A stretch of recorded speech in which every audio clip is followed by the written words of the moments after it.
really don't know how to go about this video because I'm not one to really speak on these kind of situations, and I don't really want to make it, but I think it has big implications on Resident Evil going forward, and especially for the voice actor of Wesker, Craig Bernatowski, the voice actor for Wesker in the Resident Evil 4 remake and Zeno in Resident Evil Requiem. Now, when it comes to his voice acting, I think he's really great. You know, I think he put a great spin on Wesker himself, and I think Zeno's not even my favorite character in Requiem, but I think Craig Bernatowski did put a good spin on him, kind of implying that he is a clone of Wesker. But when it comes to the voice actor's actual personal life, it has been under scrutiny by some serious accusations accused by an ex-girlfriend of his. Woman's name is Monica, and she has come on X saying that she was in a one-year relationship and he was very manipulative and a bunch of other stuff, and it is quite honestly sad. There's currently no evidence to back up these claims. And then she further wrote saying that a lot more that has happened. She talked to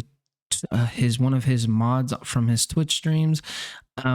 He was very harsh with her during intimacy, and it just goes down the rabbit hole even more. But when it comes to Craig Bernatowski, and it's hot. Why am I wearing a hat? When it comes to Craig Bernatowski, he has responded, and I thought it was worth bringing up too. Obviously he's downplaying everything. He's not saying that it's true.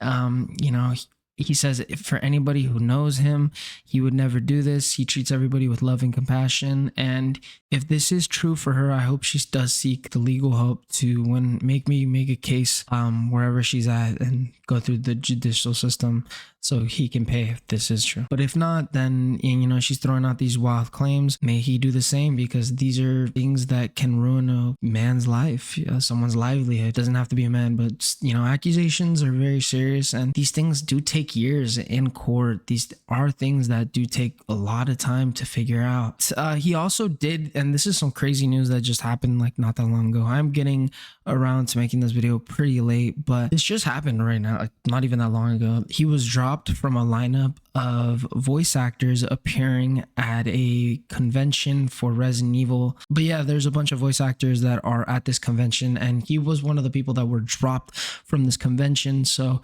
it is kind of unfortunate. I mean, there's still no proof, but going forward, I wonder if this is going to have heavy implications or a heavy delay on the Resident Evil Code Veronica remake, which is slated to be coming out in 2027. That game is probably in a little bit of trouble. And it's kind of crazy because this is something that plagued the previous voice actor for Wesker, DC Douglas. He was set to be he was set to return, actually, I think, for voicing Wesker in the RE4 remake, but because he broke his NDA and showed concept art way before the game was revealed, he was dropped by Capcom. And not only that, DC Douglas is kind of a weird dude because he has come under fire for using his platform, using his status to kind of lure fans with some weird things. And I'm not going to jump into it because it is a whole rabbit hole I don't even want to go down, if I'm being quite honest. It's just an unfortunate situation, man. Like I said, you know, just be careful of what you say online and be careful of what you do.